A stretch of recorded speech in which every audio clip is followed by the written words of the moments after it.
Muito bem, Telescópio aqui, trazendo para você agora um tema que foi muito pedido ontem durante a nossa transmissão e que também é um tema muito interessante, né, para se falar, sempre se falar aqui. Eu acredito que nesse mais ou menos um ano que eu estou aqui, algumas vezes, diversas vezes aqui nós tivemos em programas completos a respeito desse assunto e é muito importante poder contar agora aqui com uma professora e uma aluna aqui, uma estudante, para falar com a gente aqui a respeito desse tema, que é o tema do racismo aqui no Brasil, no mundo, né? Nós estamos vendo tantos protestos por aí, ou seja, é um tema sempre muito atual. Então eu gostaria de dar aqui as boas-vindas, agradecer muito pela participação. Eleni Souza, professora, muito boa tarde, tudo bem? Tudo bem com você? Tudo bem. E também a Laura Andrade, né? Que é aluna, 17 anos, participando aqui com a gente. Laura, boa tarde. Boa tarde.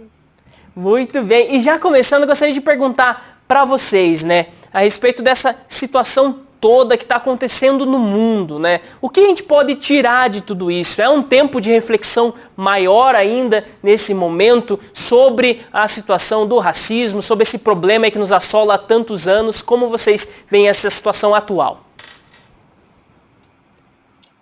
Bom, Beto, eu acho que o racismo no Brasil ele é estrutural, né? Desde que o negro veio para cá, esse racismo permanece. E nos lugares em que houve, então, o aprisionamento, né, do povo negro. E o que a gente está vendo agora no mundo é um reflexo, né, desse racismo que vai e vem.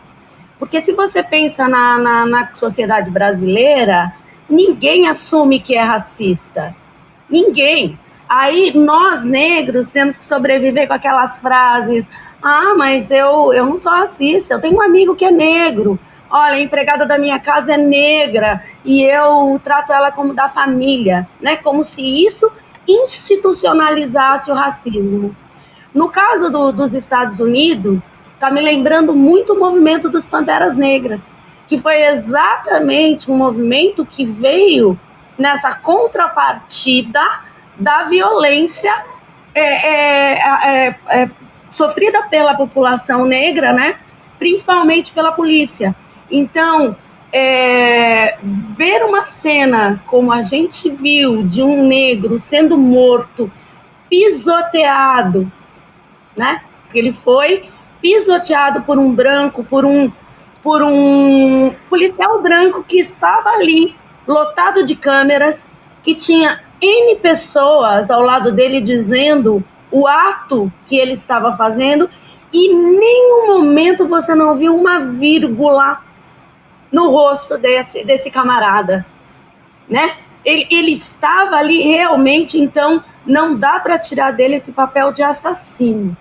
E se nós pensamos na história, né, da população negra, esses assassinatos, eles estão aí constantemente. Seja uma bala perdida no Rio de Janeiro, numa criança, seja uma violência, seja um ministro, um diretor do movimento, né, Zumbi dos Palmares, da instituição Zumbi dos Palmares, uma das mais importantes para as constituições culturais brasileiras, afro-brasileiras, dizer que o movimento negro é dotado por bandidos, né? Que a consciência negra não será uma pauta no Brasil. Quer dizer, isso é uma afronta. Outra afronta, e eu faço questão de mostrar aqui para vocês, nós estamos em planejamento escolar essa semana, né? Com essa pandemia e toda essa mudança. E hoje nós estávamos num planejamento, tomara que vocês consigam ver, um professor escreveu isso aqui. Eu não sei se vocês... Então ele escreve no chat, que é um chat, para que racismo? Peraí que eu estou tentando... racismo já acontece há séculos. Por que agora é importante falar sobre? Como, meu amigo, por que agora é importante falar sobre? Como um professor se coloca nesse lugar, né?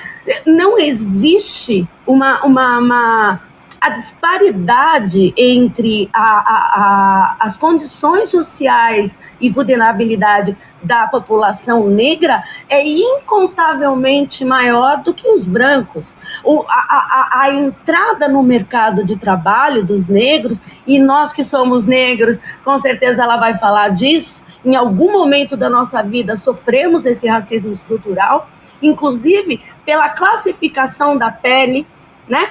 Então, o brasileiro ele tem essa relação de classificar a pele, né? No meu caso, ele diz, não, mas você não é negra porque você é moreninha. Eu não sou um romance de José de Alencar, eu sou negra, sou uma mulher negra, a minha ancestralidade, a minha cultura. Então, obviamente que tudo que não é bem trabalhado, você concorda, na sociedade, ela volta. É que nem a poeira, jogar poeira para debaixo do tapete. Alguém vai fazer você levantar uma hora ali, né? Muito bem. E, Laura, primeiro acho que eu errei seu sobrenome, é Laura Miranda, isso, Laura? Isso. É isso. E, Laura, por favor, né, como isso tudo impacta você, uma menina de 17 anos aqui, para falar, vendo toda essa situação, aquilo que acontece lá fora, né, e também aquilo que acontece hoje aqui na sua vida, no seu dia a dia, né? Como tudo isso impacta você? Então, tem toda uma questão de que falam que o racismo ele aumentou, quando de fato ele não aumentou, ele só está sendo filmado e está sendo falado sobre. É uma questão muito importante a gente chegar e falar, olha, está acontecendo, vamos lutar sobre. Por N questões não eram faladas, até porque nunca iriam acreditar em um negro séculos atrás. Tem toda uma desmoralização do movimento negro, de acharem que é algo ruim quando não é. A gente está dando voz ao nosso povo.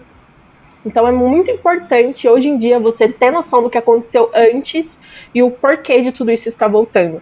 Porque a gente está dando a nossa cara a tapa e falar, olha, isso aqui está errado, a gente vai arrumar isso daqui sim. Nós merecemos voz. Muito bem. E, Laura, ainda continuando com você aqui, se eu queria que vocês duas comentassem, né, a respeito da importância dos movimentos, da forma que está sendo feito agora, né, esses protestos, o que você acredita, como você vê isso que está acontecendo aí pelo mundo e pelo Brasil? Então, eu acredito que chegou uma hora que a bomba estourou, por assim dizer, porque ninguém mais aguentava e sendo falado de uma forma pacífica não estava dando. Estavam simplesmente tirando todo o fato de, olha, a gente está tentando conversar e não estava sendo ouvido. Então, o ápice foi a morte de João, foi a morte de Miguel, que aconteceu inclusive ontem, foi a morte do George, que foi uma morte brutal, foi um assassinato, sim, por parte da polícia. Ele não simplesmente morreu, ele foi assassinado. Então todo mundo simplesmente não aguentou mais e falou, agora chegou na hora de a gente conversar sim, não está sendo ouvido por bem, vai ser por mal. Muito bem. E para você, Eleni, falando a respeito da forma dos protestos agora, porque muitas vezes as pessoas às vezes não entendem, né, ou a pauta, ou a forma que é feito e tudo. Como você enxerga o que está acontecendo agora? Então, me veio muito a fala de uma das militantes, né, que ela diz assim ao final, nós aprendemos a violência com vocês. Né? Essa violência que a gente exterioriza hoje é processo da violência sofrida pelo meu povo por vocês. Então, eu concordo com a Laura, né? Que se você não tem um espaço aberto, né? Você tem que se ver ouvido, então é uma questão de confrontamento mesmo. Você vai ter que me olhar, né? Então, a gente volta à premissa do que violência gera violência, né? Porém, se a gente pensa, voltando lá, porque vamos pensar né, no Floyd, né? Todo mundo condena, porque os negros, porque 40% da violência é gerada por os negros, porque isso, porque aquilo. Se você pensa nesse universo dele, né? Nos Estados Unidos, a mãe dele provavelmente não votou, porque nos Estados Unidos as mulheres começaram a votar a partir de 1970. As mulheres negras ter esse direito pela lei de Martin Luther King. A avó dele provavelmente vivia, né, em Minneapolis, em Mississippi, nessas grandes concentrações de afro-americanos, vivia num momento nessa divisão racial, né? Então, provavelmente, ela passou por aquelas coisas, olha, você não toma água, inclusive, é importante as pessoas, e eu retomo a fala da Laura, pensar na história e na contextualização, que as crianças negras que iam para a escola, que nesse período de segregação, o bebedouro às vezes era estragado e a mãe dava uma balinha para essa criança ficar chupando a tarde inteira para ter saliva. Então, se isso não for violência, o que se classifica com violência? Queimar um pneu, atear fogo, né? Então, a gente está vivendo, eu digo aqui, né, nesse movimento, porque no Brasil a gente está vivendo um movimento muito parecido, inclusive eu acho um tanto quanto preocupante dessas relações, né, com o fascismo, e tomar o leite, e subjugar o negro, e subjugar a cultura do negro, em que uma hora, se você não tem voz social, como disse ela, a violência vai explodir de alguma forma, porque você quer voz, né? Você quer ser ouvido e ser notado. Então, eu acho que são protestos que subdividem muito a população. Alguns acham que é meio de violência, que não precisava daquilo, mas então não teria surgido se a violência não tivesse começado pelos brancos. Sim. Né? Pelos meninos mortos na favela, pelo Floyd morto frente às câmeras, pela menina que estava chegando em casa, que era médica, e a polícia invadiu e matou a menina. Quer dizer, então, são processos que eu volto a falar. Se não houver uma igualdade, né, social, não é a primeira, que não é a primeira mesmo, e não vai ser a última. Né? Esses protestos de lutas armadas, de forças físicas, elas vão aparecer. E o que é mais interessante, por exemplo, pensando no universo dos Estados Unidos, como é que a polícia não invadiu quando as mulheres brancas foram lá e fizeram uma corrente? Isso deixa muito claro a relação. Quando é negro, eu vou lá e entro de frente. Agora, quando é o branco, eu tenho que parar e pensar, não, mas peraí, quem será ele? Ele é branco, né? Certamente é uma pessoa de bem. E isso é muito perigoso no Brasil, numa Constituição cuja população negra é muito maior, embora muitos negros tenham medo dessa aceitação de se dizer negro, exatamente por esse racismo estrutural que a gente vive desde a escravidão e que ainda permanece latente cada dia mais, né? Muito bem. E Laura, se você puder comentar um pouquinho aqui pra gente, né? Diante de tudo isso, de tudo isso está acontecendo e tal, mas pensando no funcionamento da sociedade, vamos dizer assim, o funcionamento normal da sociedade, né? Quais são os caminhos hoje que você acha que seriam para que se pudesse levar vamos dizer assim, essa mudança de paradigma, essa mudança de pensamento para que o racismo ele fosse, vamos dizer assim, cada vez enfraquecendo e até um dia exterminado aqui do Brasil, né? Seria a parte cultural, a parte da educação, a parte vamos dizer assim, das relações pessoais. Como você vê assim, esse caminho? Eu acredito que na conversa, o fato de você ouvir o povo preto, ouvir sim, e falar, olha, sinto muito, mas aconteceu sim e isso tem uma importância hoje em dia. Nós sofremos ao irmos no mercado, a escolha de um emprego, então tudo isso favoreceu o povo branco. Então é algo que se tem muita visão hoje.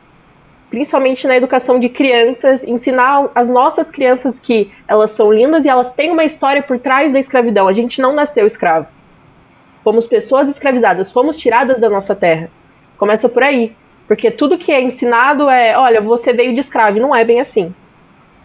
Ensinar sobre a história africana antes e pós-escravidão, o que isso acarretou na nossa vida.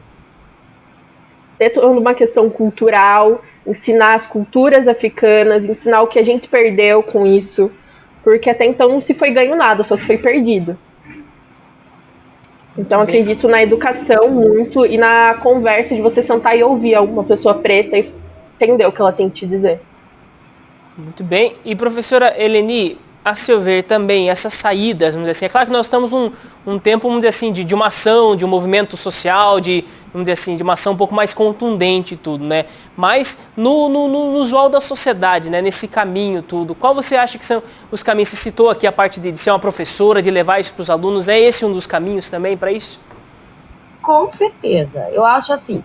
Primeiro, nós temos que pensar na inserção do negro em todas as vertentes. Política, social, né? A questão das cotas, a relação do poder aquisitivo versus questões sociais, né? Então, a cultura, a valorização da cultura, né? Porque se a gente pensa na cultura negra, e eu digo isso porque eu tenho um grupo aqui em Itapetininga de cultura negra, e várias vezes em apresentações, inclusive representantes políticos da nossa cidade assistirem às nossas apresentações e não aplaudir ou sair no meio porque traz uma relação da ancestralidade, da culturalidade negra, né? Isso começa por aí. Você não precisa gritar na face do negro.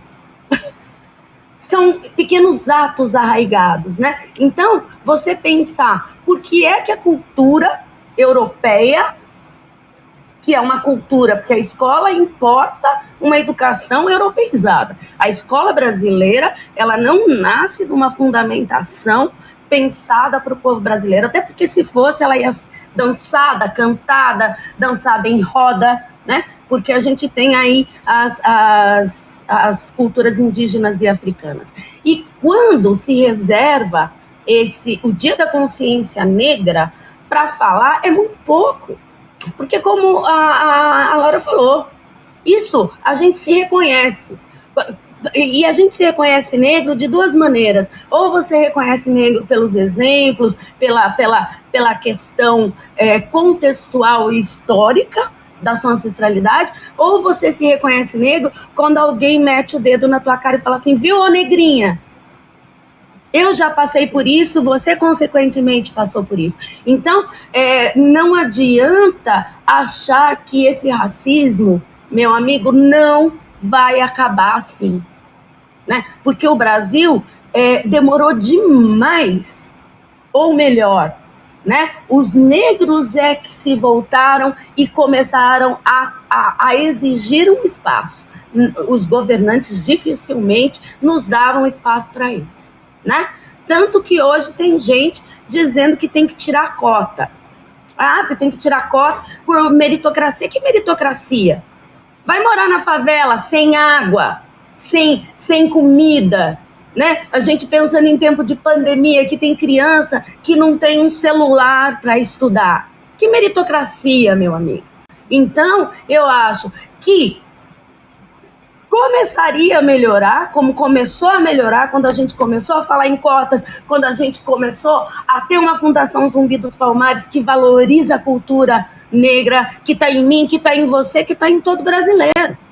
Sabe? Que deixar de... Por que eu tenho que aceitar a religião do outro, do meu vizinho que é evangélico, que é católico, mas eu não posso aceitar a religião do meu irmão negro? Porque eu classifico essa religião como do mal, né? Então tem a Chimamanda Adichie, que é uma filósofa, uma escritora nigeriana, e ela tem um livro escrito sobre os perigos da história única. Porque a única história que as pessoas conhecem da África é essa África doente, essa África com fome, essa África dependente da América. Muito pelo contrário. Porque se você pensa na época da escravização, tinha muito mais negros letrados do que os senhores de engenho. Porque eles eram tirados de sociedades muito mais avançadas. Então, se eu quero escravizar alguém, eu faço o quê? Eu tiro a cultura dele. E foi isso que foi feito com o povo negro.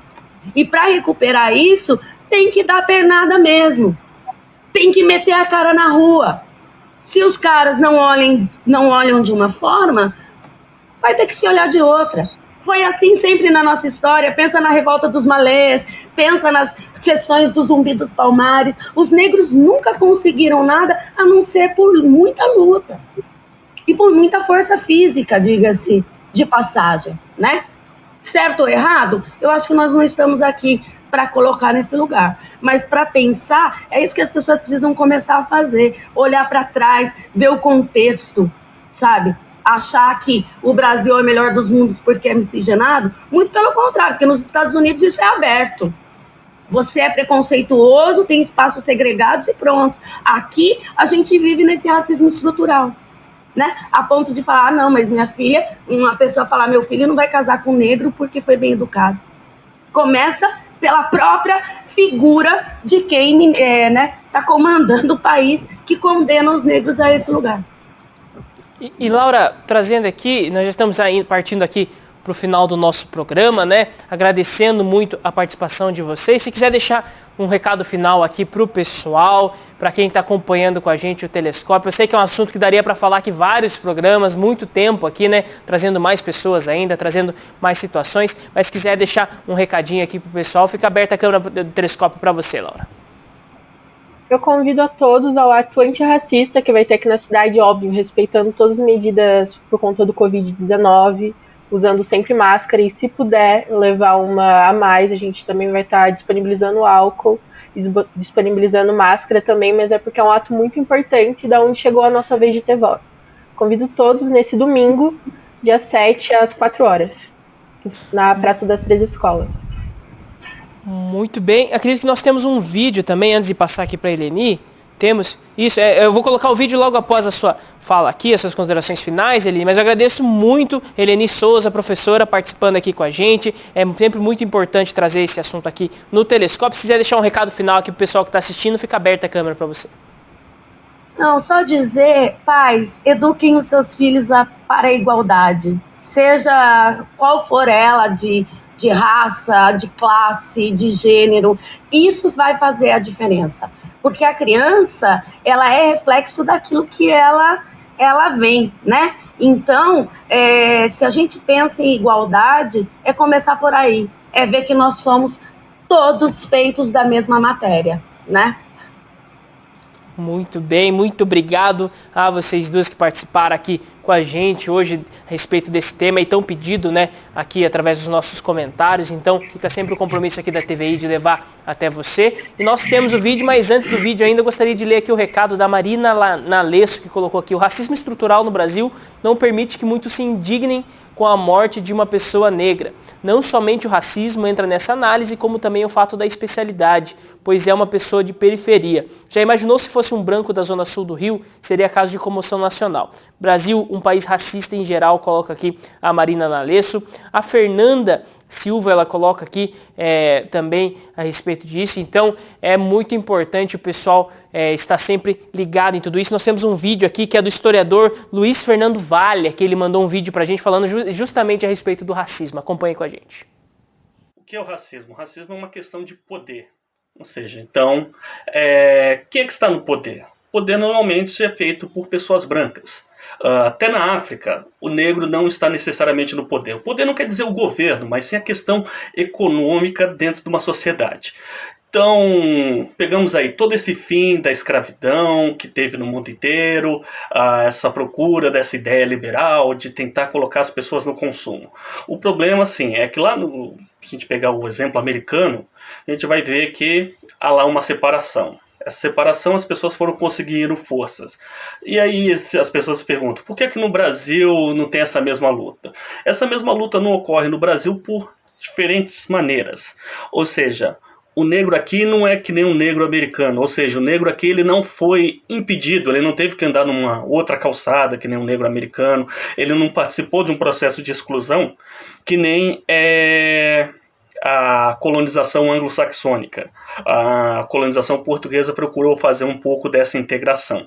O que acontece aqui no Brasil é que o pós-escravidão, não que a escravidão fosse um negócio bom, mas ela é totalmente negativa, teve uma exploração, e após a escravidão, as pessoas são libertas e elas não sofrem nenhuma indenização. Muito pelo contrário, elas são jogadas na rua do jeito que tá. Aí as pessoas falam assim, não, mas isso é o passado, é tudo mimimi. Agora, vamos lá. Você, dono de uma empresa, você contrataria uma pessoa que está cheirando a urina, fedendo, entre outras coisas? Foi assim as condições de muitos negros que saíram do pós-escravidão. E o que eles fizeram?